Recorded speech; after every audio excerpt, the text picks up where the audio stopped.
Hi friends, இந்த வீடியோவில் நம்ம பார்க்க போகிறது கிளாஸ் 9 மேக்ஸ் கணித மஞ்சரி புக்கில் இருக்க first chapter orienting yourself the use of coordinates. இதில் கோஆர்டினேட் ஜியோமெட்ரி பற்றி படிக்க போகிறோம். ஃபர்ஸ்ட் இன்ட்ரடக்ஷனில் history and evolution of coordinate geometry பற்றி சொல்லியிருக்காங்க. ஏன்ஷியன்ட் இந்தியன் மேத்தமெட்டிஷியன்ஸ் எவ்வளோ கான்ட்ரிபியூட் பண்ணியிருக்காங்க இந்த கோஆர்டினேட் ஜியோமெட்ரிக்கு. ஸோ அதை பற்றி படிக்கலாம். A system of coordinates is a structured framework like the grid lines on a map or graph paper. Structured framework na horizontal and vertical lines இருக்கும் இல்லையா, இதை வச்சு தான் நம்ம இன்ஜினியரிங் ஆர்கிடெக்சரல் கன்ஸ்ட்ரக்ஷன்ஸ் அதெல்லாம் பண்ணுவோம். அந்த மாதிரி ஒரு ரெஃபரன்ஸ் சிஸ்டமா இதை யூஸ் பண்ணுவோம். அதுதான் வந்து ஒரு structured framework that enables us to use numbers to describe the exact physical locations of points or objects. இப்போ அதில் நம்ம மார்க் பண்ணுறதெல்லாம் லேபிள் பண்ணுவோம், லைக் வித் லெட்டர்ஸ் இல்லைனா நம்பர்ஸ் வச்சு. ஒரு லொக்கேஷன் ஆஃப் அ பாயிண்ட் இல்லைன்னா ஆப்ஜெக்ட் ஒரு இடத்தையே எடுத்துக்கினாலும் அதை நம்ம மார்க் பண்ணோம்னா இந்த மாதிரி ஒரு நம்பர்ஸ் வச்சு மார்க் பண்ணுவோம் அந்த கிரிட் லைன்ஸில். ஸோ இந்த சிஸ்டம் ஆஃப் கோஆர்டினேட்ஸுங்கிறது ஒரு structured frame work like grid lines. அதில் நம்ம நம்பர்ஸ் யூஸ் பண்ணி அந்த லொக்கேஷன் எங்கே இருக்குது அப்படிங்கிற மாதிரி அந்த பாயிண்ட்ஸை நம்ம டிஸ்கிரைப் பண்ணுறதுக்கு அது உதவுது. The idea of grid-based thinking and the geometry required to define the locations of points in space indeed has deep roots in Bharat. பாரத்னா என்ன? நம்ம இந்தியா தான். இப்போ நம்ம இந்தியாவில் இந்த கிரிட் பேஸ்ட் திங்கிங்கிறது thousands of years ago முன்னாடியே யோசிச்சிருக்காங்க அப்படின்னு சொல்றாங்க. இப்போ பார்த்தீங்கன்னா இந்தியான்னு கூட சொல்லலை, பாரத்னு சொல்லிட்டாங்க. பாரத்னு நேம் மாற்ற போகிறதா சொன்னது இப்போ பாரத்னு இங்கே புக்லேயே ஸ்பெசிஃபை பண்ணிட்டாங்க. கிளாஸ் 8 புக்ஸ் சேஞ்ச் பண்ணும்போது நியூ புக் வரும்போதே அதில் நிறைய நம்ம இந்தியன் ஹிஸ்ட்ரி பற்றி இருந்துச்சு அண்ட் நிறைய வேர்ட்ஸ் எல்லாம் சன்ஸ்கிரிட்லேருந்து வந்த மாதிரி இருந்துச்சு அப்படின்னு நிறைய பற்றிலாம் கொடுத்துருந்தாங்க மேக்ஸ் கூட. அதே மாதிரி இங்கேயும் நம்ம இந்தியன் மேத்தமெட்டிஷியன்ஸ் பற்றி நிறைய படிப்போம்னு நினைக்கிறேன். இது இங்கிலீஷ் வெர்ஷன் ஆஃப் மேக்ஸ் தான். ஸோ இந்தியானே கொடுத்துருக்கலாம், ஆனால் பாரத்னு ஹிந்தியில் தான் கொடுத்துருக்காங்க. சரி, okay. The first systematic use of grids occurred thousands of years ago on massive urban scale in the Sindhu Saraswati civilization. இந்த கிரிட் பேஸ்ட் திங்கிங் இருக்கு இல்லையா, அது எங்க பார்த்துருக்காங்க அப்படின்னா சிந்து சரஸ்வதி சிவிலைசேஷன் கிட்ட, அதாவது இண்டஸ் வேலி சிவிலைசேஷன் இல்ல ஹரப்பன் சிவிலைசேஷன் சொல்லி கேள்விப்பட்டிருப்பீங்க இல்லையா. இப்போ அதுதான் வந்து சிந்து சரஸ்வதி சிவிலைசேஷன் இங்க கொடுத்துருக்காங்க. அங்க இருக்க சிவிலைசேஷன்ல எப்படி அந்த ஸ்ட்ரீட்ஸ்லாம் இருக்கும்னா north south and east west directions at uniform distance of about 10 meters apart. அது வந்து ஒரு கிரிட் ஷேப்ல இருக்கும் with horizontal and vertical lines. இப்போ ஸ்ட்ரீட்ஸ்லாம் பார்த்தீங்கன்னா இந்த மாதிரி ஒரு கிரிட் ஷேப்ல இருக்கும். ஸோ இதுதான் நம்ம பார்த்துட்டு இந்த கிரிட் பேஸ்ட் திங்கிங் நம்ம இந்தியாவில் இருந்திருக்கு அப்படிங்கிற மாதிரி சொல்றாங்க. This was a coordinate system in practice. A merchant could find a shop or a warehouse by counting north, south, east, west units of distance from city center. இப்போ ஒரு லொகேஷன்ல இருந்து இன்னொரு லொகேஷன் தெரியணும்னா இந்த மாதிரி ஒரு கிரிட் ஷேப்ல தானே அது இருக்கு. அப்போ ஈஸியா அவங்களோட அந்த டிஸ்டன்ஸ் வந்து நம்மளால சொல்ல முடியும். ஸோ இந்த கிரிட் பேஸ்ட் திங்கிங் அண்ட் அந்த மாதிரி மேக் பண்ண அந்த பில்டிங்ஸ் அண்ட் சிட்டிஸ்னால ஈஸியா டிஸ்டன்ஸை நம்மளால சொல்ல முடியுது. ஸோ அந்த டைம்ல இந்த கிரிட் சிஸ்டம் அதுக்காக தான் யூஸ் பண்ணியிருக்காங்க அப்படின்னு சொல்றாங்க. And Baudhayana, as we have seen later, used east-west and north-south lines for the deep geometric constructions, developing the Baudhayana-Pythagorean theorem and thus laying the foundation of coordinate geometry. இப்போ Baudhayana-Pythagoras தியரம்னு class 8ல ஒரு சாப்டரே இருக்கு. அதுல வந்து அந்த Pythagorean தியரமை எப்படி explain பண்ணியிருப்பாங்க, east west and north south lines வச்சு எப்படி அந்த பித்தகோரியன் தியரம் கண்டுபிடிச்சாங்க அப்படிங்கிற மாதிரி அந்த தியரம் எப்படி வந்துச்சுன்னு அவங்க சொல்லியிருப்பாங்க. இப்போ அந்த தியரம்ல என்ன இருக்கும், ரெண்டு சைட் லென்ஸோட ஸ்கொயர் வந்து sum of the side lengths of the square வந்து ஈக்குவல் டு ஹைபாட்னஸோட ஸ்கொயர் அந்த மாதிரி. அப்போ அதுல டிஸ்டன்ஸ் எவ்வளோ இருக்கும், லென்த் வந்து எப்படி இருக்கு அப்படிங்கிற மாதிரி தானே சொல்றாங்க. அப்போ அந்த டிஸ்டன்ஸை பத்தி பேசுது. எப்படின்னா அதோட பொசிஷன்ஸ் ஆஃப் த கோஆர்டினேட்ஸ் வச்சு அவங்க கண்டுபிடிக்கிறாங்க. அப்போ இது வந்து ஃபவுண்டேஷன் ஆஃப் அ கோஆர்டினேட் ஜியோமெட்ரியா இருக்கு இந்த Baudhayana-Pythagoras theorem. Putting coordinates on the Earth's surface later became important for navigation. இப்போ ஒரு இடத்துல இருந்து இன்னொரு இடத்துக்கு போகணும்னா நமக்கு எவ்வளோ டிஸ்டன்ஸ் அதெல்லாம் தெரியணும், எந்த டைரக்ஷன்ல போகணும் அப்படின்லாம் தெரியும். அப்போ அந்த மெத்தட, அந்த கோஆர்டினேட்ஸ் மெத்தட் நம்ம எர்த் சர்ஃபேஸ்ல அப்படியே போட்டு இம்ப்ளிமெண்ட் பண்ணோம்னா ஒரு இடத்துல இருந்து இன்னொரு இடத்துக்கு போகிறதுக்கு அது உதவுது. Ujjaini was described in the ancient world at least as early as the 4th century of BC in the early Siddhantas as the point marking the central longitude meridian from which all the other locations were measured. இப்போ உஜ்ஜயினிங்கிறது ஒரு place. அந்த பிளேஸை வந்து ancient world அதாவது 4th centuries கிட்ட இதுதான் central longitude மெரிடியனா வச்சிருக்காங்க. அப்படின்னா சென்ட்ரல் லாங்கிடியூட் மெரிடியன்னா அது ஒரு 0 பாயிண்ட். இப்போ அதுல இருந்து இன்னொரு இடத்துக்கு அது எவ்வளவு டிஸ்டன்ஸ் வருதுன்னு நம்ம மெஷர் பண்ணோம் இல்லையா, அதுக்கு அதை வந்து ஒரு பிளேஸ் நம்ம கண்டுபிடிக்கணும்னா அந்த டிஸ்டன்ஸ் கண்டுபிடிக்கிறதுக்கு இதை வந்து ஒரு சென்டர் பாயிண்டா வச்சிருக்காங்க, ஒரு 0 பாயிண்ட்னு சொல்லலாம். இது வந்து ஏன்ஷியன்ட் இந்தியால யூஸ் பண்ணியிருக்காங்க. The Greek mathematician Ptolemy, building on earlier works including that of Hipparchus, later described the latitudes and longitudes of thousands of locations including Ujjain. அதுதான் Ujjayini. Aryabhatta replaced the Greek gods and signs, making it much easier to calculate the coordinates of star or city. Greek mathematician Ptolemyங்கிறவர் latitudes and longitudes பத்தி இந்த ஜியோகிராஃபில படிச்சிருப்பீங்க இந்த டேர்ம்ஸ்லாம். So அதை பற்றி thousands of locations பற்றி அவர் describe பண்ணியிருக்காரு. And Aryabhata அதுக்கப்புறம் அந்த க்ரீக் காட்ஸை வந்து சயின்ஸால் ரீப்ளேஸ் பண்ணிட்டு அதை இன்னும் ஈஸியாக ஆக்கியிருக்காரு to calculate the coordinates of stars and cities. He map the sky using the celestial coordinates. இப்போ வானத்தில் இருக்கிறதையே செலஸ்டியல் கோஆர்டினேட்ஸ் வந்து வச்சு மார்க் பண்ணியிருக்காரு. Measuring coordinate distance from the ecliptic அதாவது the path of the Sun அதை வச்சு அந்த கோஆர்டினேட் டிஸ்டன்சஸை அவர் கால்குலேட் பண்ணியிருக்காரு. யாரு? ஆரியபட்டா. இங்க ஆரியபட்டா பத்தி பேசுறாங்க. Next, Brahmagupta formalized the notion and use of zero and negative numbers as algebraic entities. In modern coordinate systems, the origin is 0 and the negative axis represent the values less than 0. இப்போ பிரம்மகுப்தா தான் இந்த use of 0 and negative நம்பர்ஸை formalise பண்ணியிருக்காரு. ஃபார்மலைஸ்டா அவர் வந்து 0 கண்டுபிடிச்சது நமக்கு தெரியும் ஆரியபட்டான்னு. இப்போ ஆரியபட்டா வந்து 0வை கண்டுபிடிச்சாரு. ஒரு எதுவுமே இல்லை நத்திங் அப்படிங்கிற ஒரு இதுக்கு ஒரு ஸ்டேட்டுக்கு ஒரு 0ங்கிற ஒரு சிம்பிள் யூஸ் பண்ணாரு. அது வந்து ஃபார்மலைஸ் பண்ணது அப்படின்னா அந்த 0வை எப்படி யூஸ் பண்ணலாம் அதுக்கான லாஜிக்ஸ் அண்ட் ரூல்ஸ் பத்தி அவர் நல்லா டீட்டெயிலா சொல்லியிருப்பாரு பிரம்மகுப்தா. ஸோ ஆரியபட்டா தான் 0 இன்வென்ட் பண்ணது. பட் பிரம்மகுப்தா வந்து அதுக்கப்புறம் அந்த 0வை ஃபார்மலைஸ் பண்ணி நல்லா சொல்லியிருப்பாங்க. அண்ட் நெகட்டிவ் நம்பர்ஸ் பத்தியும் சொல்லியிருக்காங்க. இப்போ நெகட்டிவ் நம்பர்ஸ்னா என்ன? இந்த வேல்யூஸ் லெஸ் தேன் 0வா இருக்கிறதா நம்ம நெகட்டிவ் ஆக்சஸ்ல போடுவோம். இப்போ without Brahmagupta's work the 4 quadrant Cartesian plane as we will study in this chapter would be impossible. So அவர் இந்த பிரம்மகுப்தா தான் இந்த ஜீரோஸ் அண்ட் நெகட்டிவ் நம்பர்ஸை ஃபார்மலைஸ் பண்ணியிருக்காரு. அது இல்லைன்னா இந்த குவார்டினேட் ஜியாமெட்ரியே கிடையாது. ஏன்னா இந்த குவார்டினேட் ஜியாமெட்ரியில் நம்ம 4 குவாட்ரன்ஸ் யூஸ் பண்ணுவோம். அதில் ஜீரோஸ் அண்ட் நெகட்டிவ் ஆக்சஸ் வந்து ரொம்ப முக்கியம், இந்த negative நம்பர்ஸ்லாம்.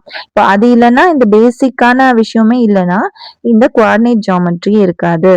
Brahmagupta's work was translated into Arabic and the Ujjain meridian entered Arabic geography under the name Aran, serving as the zero longitude reference for early Arabic maps which also then made use of negative numbers. இப்போ இந்த பிரம்மகுப்தாஸ் work வந்து Arab வேர்ல்டுக்கும் போச்சு. இந்த Ujjayini meridian சொன்ன இல்லையா, அதை வந்து Arabic ஜியாகிரபியில் என்னன்னு சொல்றாங்கன்னா அரின்னு சொல்றாங்க. அதுதான் வந்து ஜீரோ லாங்கிடியூட் ரெஃபரன்ஸ் அரபிக் மேப்ஸ்லயும் சொல்லியிருக்காங்க. The influential Arab scholar Al-Biruni. Arab scholar ஒருத்தர் இருக்காரு who studied in India and used Indian methods to calculate the locations of cities across Asia. அவர் பேர் வந்து Al-Biruni. ஸோ அவர் வந்து இந்த இந்தியன் ட்ரிக்னாமெட்ரிக் மெத்தட்ஸ்லாம் யூஸ் பண்ணி coordinates of various cities அந்த டிஸ்டன்ஸ்லாம் கண்டுபிடிக்கிறதுக்கு between cities அதெல்லாம் எப்படி கண்டுபிடிக்கிறதுங்கிற அதை பற்றி ஸ்டடி பண்ணியிருக்காரு நம்ம இந்தியாவில்.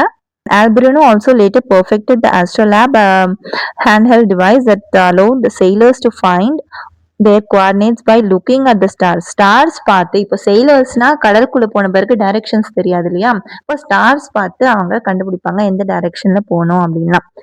ஸோ எந்த டைரக்ஷன்ல போகணுங்கிறது அதுக்கு கோஆர்டினேட்ஸ் யூஸ் பண்ணுவாங்க.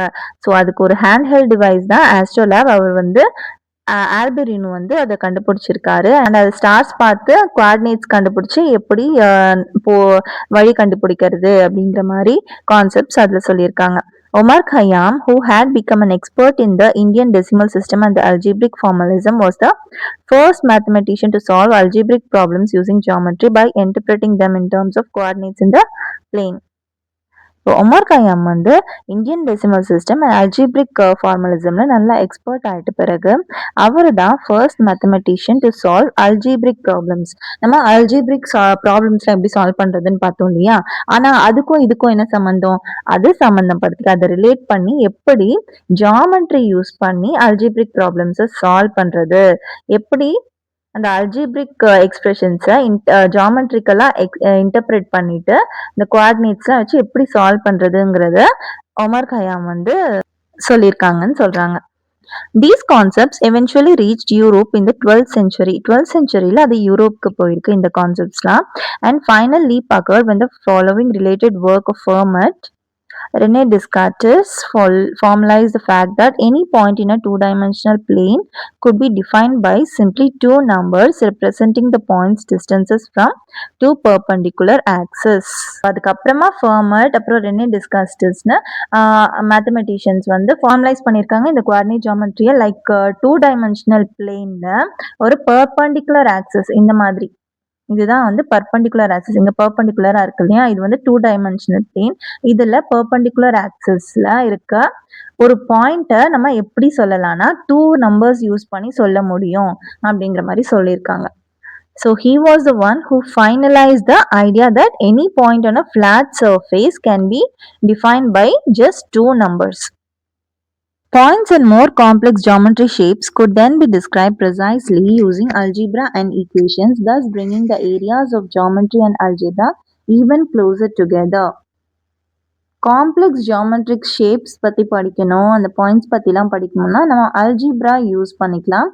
அப்போ வந்து ஈஸியாக அதை சால்வ் பண்ண முடியும். In grade 9 and 10, you will have a chance to study this amazing coordinate system which has such a rich history in human thought and endeavor. You will be able to locate objects with pinpoint accuracy. You will also see how using coordinates enables us to visualize algebraic equations as geometric shapes and vice versa. இப்போ ஒரு algebraic expression-ஐ எப்படி நம்ம visualize பண்ணலாம் அப்படின்னா using this coordinate geometry. இந்த geometric shapes வச்சும் பண்ணலாம். அந்த ஜியோமெட்ரிக் ஷேப்ஸை அல்ஜிப்ரிக் எக்ஸ்பிரஷனாகவும் நம்மளால சொல்ல முடியும். அதை பற்றிலாம் நம்ம இதில் படிப்போம். இப்போ ஒரு ஆப்ஜெக்டோட லொக்கேஷன் நம்ம பின் பாயிண்ட் பண்ணி அக்யூரேட்டாக சொல்லணும்னா இதுக்கு அந்த கோஆர்டினேட் ஜியோமெட்ரி பற்றி நம்ம படிக்கணும். We begin our study of coordinates with a story that will help you understand these new terms better. இப்போ நெக்ஸ்ட் ஒரு ஸ்டோரி கீழே கொடுத்துருக்காங்க, அதை பற்றி படிக்க போகிறோம். 1.2 Settling in. It is the beginning of the academic year and Rayan both excited and nervous. The family has just moved to a new city. He and his sister Shalini will be attending a new school. Today Shalini will help him settle into the new environment. When someone is not able to see, this can be a very big challenge, but with their mother's transferable job, the siblings have done it often and it have become easier with each move. இப்போ ஒரு sister and brother வந்து ஒரு புது இடத்துக்கு வந்திருக்காங்க. அப்போ new ஸ்கூலுக்கு போகணும். அப்போ ஒரு புது இடத்துக்கு வந்து நம்ம அங்கே செட்டில் ஆகணும் இல்லையா? அந்த நியூ என்விரான்மெண்ட்டுக்கு எது எது எங்க இருக்கு அப்படிங்கிற மாதிரி வச்சு தெரிஞ்சுக்கணும். இப்போ அதை ஒருத்தரால நம்ம பார்க்க முடியலன்னா அப்போ ஒரு நியூ என்விரான்மெண்ட்டுங்கிறது அவங்களுக்கு புதுசா இருக்கும். இப்போ ஏற்கனவே இருந்த என்விரான்மெண்ட்னா இந்த பொருள் இங்கதான் இருக்கு அப்படிங்கிற மாதிரி அவங்களுக்கு தெரியும். ஆனா இப்போ புது என்விரான்மெண்ட்னா ஒவ்வொன்றும் ஒவ்வொரு இடத்துல இருக்கும். அதுக்கு அவங்க செட் ஆகணும் இல்லையா? அந்த டைம்ல இந்த கோஆர்டினேட் ஜியோமெட்ரி எப்படி ஹெல்ப்ஃபுல்லா இருக்கு அப்படிங்கிற மாதிரி சொல்றாங்க.